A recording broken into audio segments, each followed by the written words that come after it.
नारायणं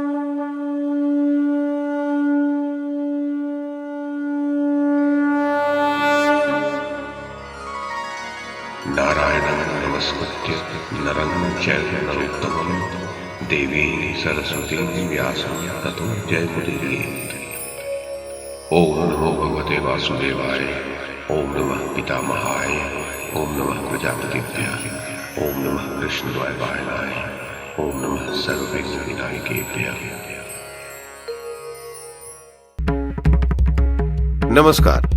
महाभारत कथा श्रृंखला में आपका स्वागत है। श्रीमन महर्षि वेद व्यास द्वारा रचित महाकाव्य महाभारत को एक कथा श्रृंखला के रूप में प्रस्तुत करते हुए पिछली कड़ी में मैंने मूल संस्कृत ग्रंथ के प्रथम पर्व, जो आदि पर्व के नाम से प्रसिद्ध है, उसके 7वें उपपर्व अर्थात संभव पर्व में कही गई पांडु और माद्री के विवाह की जो कथा है उसे आपको सुनाया था।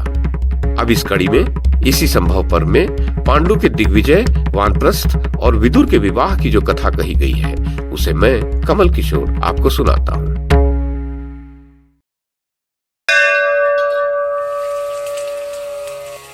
वैशंपायन जी कहते हैं, जनमेजय, कुरुवंशी राजा पांडु 30 रात्रियों तक विहार करके समूची पृथ्वी पर विजय प्राप्त करने की इच्छा लेकर राजधानी से बाहर निकले।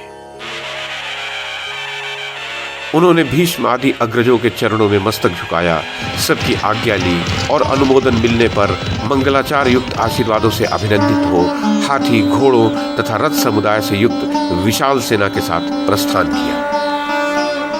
तत्पश्चात राजा पांडु ने अनेक शत्रुओं पर धावा किया। सबसे पहले पूर्व के अपराधी दशार्णों पर धावा करके उन्हें युद्ध में परास्त किया। तत्पश्चात वे मगध देश गए। वहां राजगृह में अनेक राजाओं का अपराधी बलाभिमानी मगधराज दीर्घ उनके हाथ से मारा गया। उसके पश्चात भारी कोष और वाहन आदि लेकर पांडु ने मिथिला पर चढ़ाई की और विदेह वंशी क्षत्रियों को युद्ध में परास्त किया।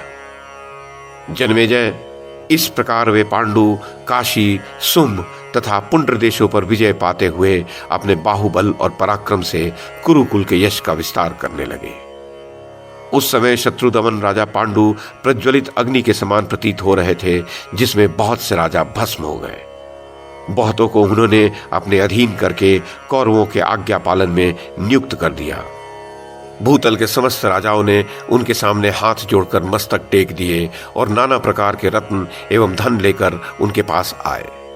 राजाओं के दिए हुए ढेर के ढेर मणि, मोती, मूंगे, सुवर्ण, चांदी, गोरत्न, अश्वरत्न, रथरत्न, हाथी, गधे, ऊंट, भैंसे, बकरे, भेड़े, कंबल, मृगचर्म, रत्न, रंकुमृग के चर्म से बने हुए बिछौने आदि जो कुछ भी सामान प्राप्त हुए, उन सब को हस्तिनापुराधीश राजा पांडु ने ग्रहण कर लिया।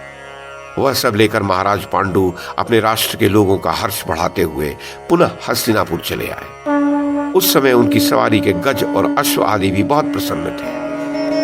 शांतनु तथा भरत की कीर्ति कथा जो नष्ट सी हो गई थी, उसे महाराज पांडु ने पुनर्जीवित कर दिया। जिन राजाओं ने पहले कुरुदेश के धन तथा कुरु राष्ट्र का अपहरण किया था, उनको पांडु ने करद बना दिया।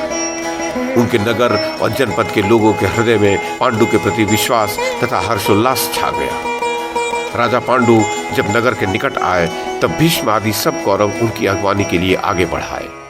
उन्होंने प्रसन्नता पूर्वक देखा राजा पांडु और उनका दल बड़े उत्साह के साथ आ रहे हैं। उस समय ऐसा जान पड़ता था मानो वे लोग हस्तिनापुर से थोड़ी ही दूर तक जाकर वहां से लौट रहे हों। उनके साथ भांति भांति के धन एवं नाना प्रकार के वाहनों पर लाद कर लाए हुए छोटे बड़े रत्न, श्रेष्ठ हाथी, घोड़े, रथ, गौवे, ऊंट तथा भेड़ आदि भी थे।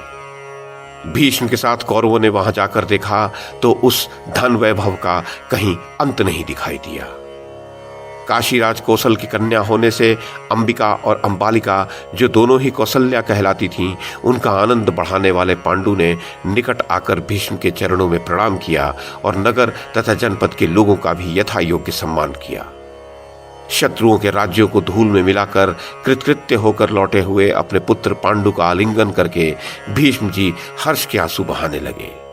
सैकड़ों शंख, तुरही एवं नगाड़ों की तुमुल ध्वनि से समस्त पुरवासियों को आनंदित करते हुए पांडु ने हस्तिनापुर में प्रवेश किया।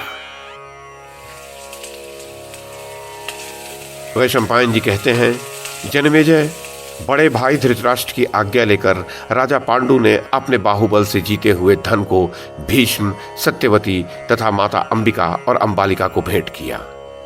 उन्होंने विदुर जी के लिए भी वह धन भेजा। धर्मात्मा पांडु ने अन्य सुहृदों को भी उस धन से तृप्त किया। भारत तत्पश्चात सत्यवती ने पांडु द्वारा जीत कर लाए हुए शुभ धन के द्वारा भीष्म और यशस्विनी कौशल्या को भी संतुष्ट किया। माता कौशल्या ने अनुपम तेजस्वी नरश्रेष्ठ पांडु को उसी प्रकार हृदय से लगाकर उनका अभिनंदन किया जैसे शची अपने पुत्र जयंत का अभिनंदन करती है। वीरवर पांडु के पराक्रम से धृतराष्ट्र ने बड़े बड़े 100 अश्वमेध यज्ञ किए तथा प्रत्येक यज्ञ में 1-1 लाख स्वर्ण मुद्राओं की दक्षिणा दी। भरत श्रेष्ठ इसके पश्चात राजा पांडु, जिन्होंने आलस्य को जीत लिया था, वे कुंती और माद्री की प्रेरणा से राजमहलों का निवास और सुंदर शैयाएं छोड़कर वन में रहने लगे। पांडु वन में रहकर शिकार खेलने लगे। वे हिमालय के दक्षिण भाग की रमणीय भूमि में विचरते हुए पर्वत के शिखरों पर तथा ऊंचे शाल वृक्षों से शोभित वन में निवास करने लगे। कुंती और माद्री के साथ वन में विचरते हुए महाराज पांडु 2 हथिनियों के बीच में स्थित ऐरावत हाथी की भांति शोभा पाते थे। खड़ग, बाण, धनुष और विचित्र कवच धारण करके अपनी दोनों पत्नियों के साथ भ्रमण करने वाले महान अस्त्रवेत्ता भरतवंशी राजा पांडु को देखकर वनवासी मनुष्य ये समझते थे कि ये कोई देवता है। धृतराष्ट्र की आज्ञा से प्रेरित हो बहुत से मनुष्य आलस्य छोड़कर वन में महाराज पांडु के लिए इच्छानुसार भोग सामग्री पहुंचाया करते थे। इधर हस्तिनापुर में एक समय गंगानंदन भीष्म जी ने सुना कि राजा देवक के यहाँ एक कन्या है जो शूद्र जातीय स्त्री के गर्भ से ब्राह्मण द्वारा उत्पन्न की गई है। वह सुंदर रूप और युवावस्था से संपन्न है। तब उन भरत श्रेष्ठ ने उसका वर्ण किया और उसे अपने यहां लाकर उसके साथ परम बुद्धिमान विदुर जी का विवाह कर दिया। कुरुनंदन विदुर ने उसके गर्भ से अपने ही समान गुणवान और विनयशील अनेक पुत्र उत्पन्न किए।